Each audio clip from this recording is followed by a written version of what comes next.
반갑습니다, 여러분. 개시탐정입니다. 예. 오늘은 정말 가벼운 얘기니까 여러분들도 이제 그냥 흥미롭게 그냥 깊이 생각할 것도 없이 그냥 들어주시기만 하면 좋을 것 같아요. 그 판타지나 액션을 소재로 한 게임이나 이제 영화, 소설 이런 데서 매우 중요한 부분이 어떤 부분이냐, 주인공과 그리고 주인공의 라이벌 또는 악당들이 각자의 능력으로 배틀을 벌이는 겁니다. 맞짱을 뜨는 거예요. 가진 능력을 활용한 대결을 통해 승패를 가리고 강약을 가늠하는 게 이른바 능력자 배틀물의 주요 장면인데, 이런 류의 컨텐츠에서 다루는 대결 중에 가장 흥미로운 싸움이 어쩌면 주인공과 똑같이 생겼고 능력과 기술도 똑같은 가짜와의 대결입니다. 스트리트 파이터나 킹 오브 파이터 등 오락실에서 즐기던 대전 액션 게임에서도 두 사람이 모두 똑같은 캐릭터를 고르면 옷 색깔만 다른 진짜와 가짜가 맞붙게 되는데, 이런 설정은 우리나라에서는 무려 조선시대의 옹고집전까지 거슬러 올라가고 중국에서는 서유기까지 거슬러 올라가는 매우 유서 깊고 뼈대 있는 스토리입니다. 인성 쓰레기인 옹고집을 회개시키기 위해 가짜 옹고집을 보내가지고 진짜 옹고집을 고생하게 만드는 그 옹고집전 이야기는 유명하지만, 서유기에 그런 내용이 있었는지는 좀 생소하신 분들 많을 텐데, 대부분이 이제 서유기를 드래곤볼 만화로 접하거나 혹은 어린이용 요약 버전으로만 읽으시고 완전판을 읽은 분이 잘 없어서 그렇습니다. 삼장법사와 손오공 일행이 이제 서천으로 여행을 떠난 이래로 수많은 요괴들, 마왕들과 대결을 펼치는데, 본 개시탐정이 그 6권짜리 진분 서유기를 읽으면서 가장 흥미롭게 보았던 요괴가 가짜 손오공이었어요. 귀가 6개 달린 육이미후라는 괴물 원숭이한테 그 원숭이에게 이제 어떤 능력이 있냐면은 원하는 대로 상대방의 모습을 본따서 변신할 수 있는, 그리고 자기 부하들을 변신시킬 수도 있는 마치 도플갱어 같은 능력이 있었는데, 이제 삼장법사 일행을 발견한 후에 자기가 손오공으로 변신하고 부하 원숭이들을 삼장법사, 저팔계, 사오정으로 각각 변신시킨 후에 자기들이 진짜인 척 하면서 서천으로 먼저 가서 불경을 뺏으려고 했던 거예요.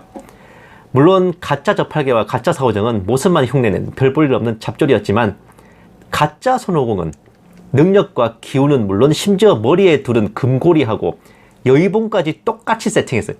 관음보살도 분간을 못했습니다. 진짜 손오공과의 대결에서도 끝까지 무승부를 기록했어요.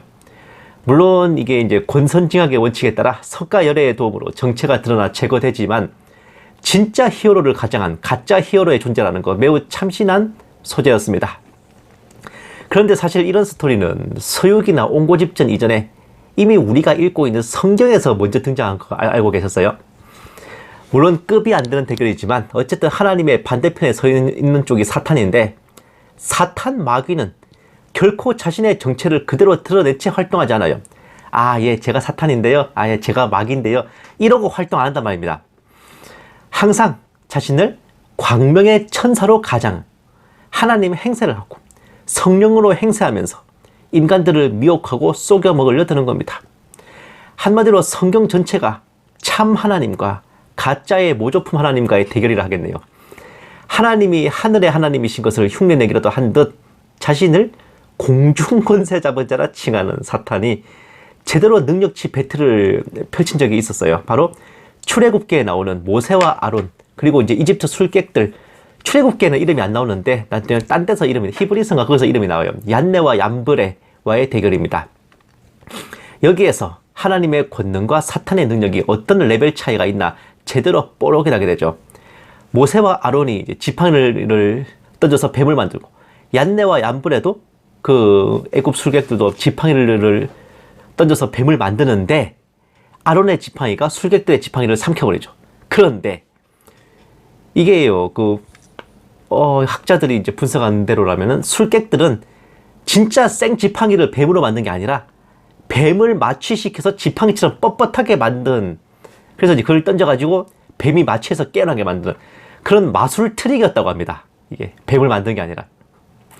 또 모세와 아론은 나일강을 피로 만들었고, 얀네와 얀브레도 나일강을 이제 자기 술법과 술수로 이제 피로 만들지만, 중요한 거는요, 피가 된 나일강을 다시 물로 되돌려 놓는 게 중요하잖아요. 그걸 못했습니다. 그리고 이 술객들이 실제로 강을 피로 만든 게 아니라 한정된 물 위에 이제 필필 색소를 뿌리는 식의 그런 트릭으로 흉내를 낸 거라고 하네요.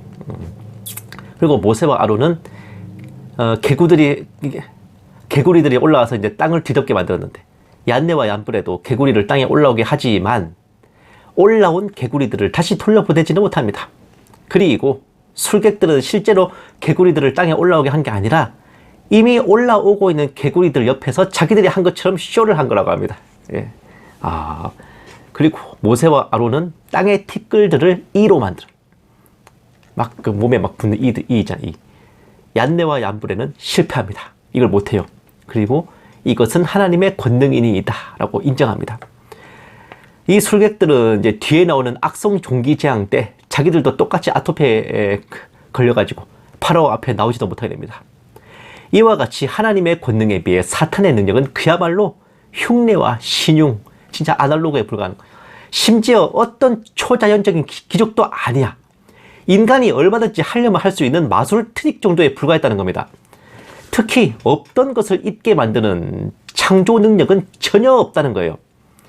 이단 사이비들이 무척이나 많고 재림 예수니 보혜사니 하는 교주들이 많지만 그들이 미혹하는 것도 잘 보면요, 이미 있는 성경 말씀을 A라 쓴 거를 B라 읽는 식으로 왜곡하거나 혹은 해석을 비틀던가 아니면 아예 자신들의 교리서를 따로 만들 뿐이지 자신들 입맛에 맞도록 성경 본문 자체를 바꿔칠 능력은 전혀 없습니다. 진짜 말토시나 뉘앙스 정도만 고칠 뿐이에요. 가톨릭 성경을 가지고 가톨릭 교리가 파쇄가 됩니다. 여호와의 증인에서 출판한 신세개역 성경으로 여호와의 증인 교리가 파쇄가 돼요. 이렇게 성경 본문은 절대 못 건든다고, 이단들이. 이처럼 사탄은 하나님과 맞짱을 뜰 레벨이 아니고 하나님께서 끄어놓으신 선을 넘는 것이란 미션 임파서블이라는 거죠. 그런 그들이 최후의 심판을 앞두고 최후의 발악이라도 하듯이 하나님의 행세를 하는데 바로 대환란 때입니다. 이때는 정말 제대로 모방을 해요. 성부, 성자, 성령의 삼위일체를 가장한 악의 삼위일체를 구성합니다. 사탄인 용, 첫째 짐승인 적그리스도, 둘째 짐승인 거짓 선지자로 각각 성부, 성자, 성령의 포지션을 맡는데 모양새만 보면은 진짜 어지간히 작정하고 이제 각을 맞춰왔어요. 계시록 12장에서 용은 그 하나님이 노아의 홍수 때 물로 세상을 심판하신 걸 흉내내요. 어떻게 하냐? 아이를 낳은 여인을 향해 입에서 물을 뿜어서 홍수를 일으킵니다. 그런데 이제 전 세계를 이제 뒤덮은 홍수에 비해 이 용이 일으킨 홍수는 한정된 지역뿐이고, 그나마 땅바닥이 이제 여자를 도와 입을 벌려서 용이 내뿜은 물을 다 삼켜버리는 바람에 끽소리 못하고 실패합니다. 땅덩어리, 땅바닥 하나조차도 어떻게 주관을 못하는 이 가짜라고요. 아버지 하나님께서 독생자 예수님께 왕자와 통치권을 넘겨주신 걸 흉내내기라도 한 듯 용은 자신의 멸망의 아들인 적그리스도에게 자신의 보좌와 능력과 권세를 물려주고, 여기서부터는 적그리스도의 차례입니다. 십자가에서 죽으셨다가 부활하신 예수님을 흉내낸 듯 적그리스도는 칼침을 맞아 거의 죽게 됐다가 부활하고, 흰말을 타고 면류관을 쓰신 예수님을 흉내낸 듯 자신도 첫째인에서 어떤 모습이냐, 흰말을 타고 면류관을 쓴 모습을 선보이지만 흰말까지는 그럴싸해도 예수님의 많은 면류관에 비해 겨우 한 개의 면류, 수많은 성도들과 함께 재림하시는 예수님에 비해 본인 혼자 딸랑 흰말 타고 나왔을 뿐입니다. 왕 되신 예수님을 가장하여 자신도 왕을 칭하지만 만왕의 왕, 만주의 주이신 예수님에 비해 적그리스도는 겨우 열왕의 왕, 그 말 그대로 10명의 왕이에요. 그 중에 왕일 뿐입니다. 온 세상을 세세토록 다스리시는 예수님에 비해 적그리스도의 임기는 겨우 3년 반, 완전 단기 계약직 근로자라고. 다스리는 영역도 땅의 4분의 1, 최대 세력도 천하 3분에 지나지 않습니다. 천하 통일을 못해요. 이런 적그리스도를 보필하는 거짓 선지자는 제대로 성령님을 따라오고 있는데, 먼저 보혜사 성령님께서 아버지 하나님으로부터 보내졌고 예수님의 이름으로 오신 것처럼 용처럼 말을 하고 어린 양같이 두 뿔을 갖고 있다. 두 속성을 다 가지고 있는 거예요. 용과 적그리스도의 속성을 다 가지고 있는 겁니다. 또 이제 성령님께서 역사하시는 방식이 그렇잖아요. 스스로 말하지 않고 들은 것을 말하며 예수님에 대해 전하고 생각나게 하고 택함 받은 자들이 예수님을 믿도록 역사하시는 것, 그것처럼 거짓 선지자는 자신의 권세가 아닌 적그리스도의 권세를 받아 행하고 땅에 거한 자들을 적그리스도에게 경배하게 하고 짐승의 우상을 만들기까지 하죠. 다만 성령님께서 택하신 자들의 심령을 인도하셔서 주님을 영접하게 하는 것과 달리 거짓 선지자는 짐승의 우상에 경배하지 않는 자는 몇이든지 다 죽이게 합니다. 성령님께서 불같은 성령의 은사를 넘치게 부어주시는 것과 달리 거짓 선지자는 하늘에서 불이 내려오게 하는 것 정도, 하나님의 심판이 온 세상을 불사르는 것에 비하면 거짓 선지자가 행하는 하늘에서 불이 내려오게 하는 이적 따위는 어린애 장난 수준이죠. 게다가 택하신 백성들의 영혼에 하나님의 인을 치시는 성령님의 역사와 달리 거짓 선지자는 영혼은커녕 사람들의 오른손과 이마에 짐승의 표를 받게 하는 것 정도이고, 성령님께서 받게 하신 하나님의 인이 영혼을 구원하고 영생을 주신 것과 달리 거짓 선지자가 받게 하는 짐승의 표는 표를 받은 사람이 매매를 할 수 있게 하는 용도밖에 안 됩니다. 영혼 구원과 영생은 개뿔, 그 표를 받으면 죽어서 새사토록 불못에 떨어지는 건 불문가지입니다. 마지막으로 하나님의 심판은 불신한 죄인의 몸을 죽이는 것은 물론 영혼을 지옥에 던져 넣어 멸하시는 권능이지만, 짐승이나 거짓 선지자가 짐승의 표를 거부하는 사람들에게 할 수 있는 것은 목베임으로 죽이는 것뿐. 그러니까 이게 막 고문이나 이런 걸 끝까지 버팅기고 순교하는 사람들한테 하는 말이에요.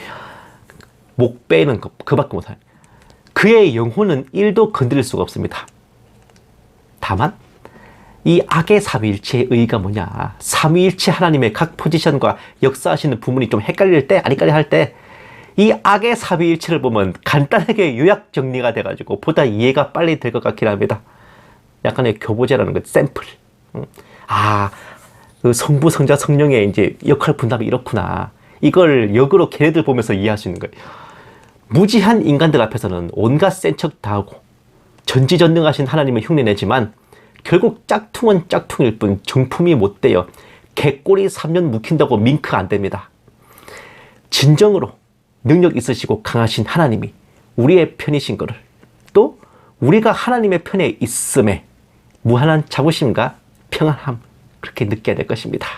와, 우리는 정말 줄을 잘 섰어요, 여러분. 감사합니다. 계시탐정이었습니다.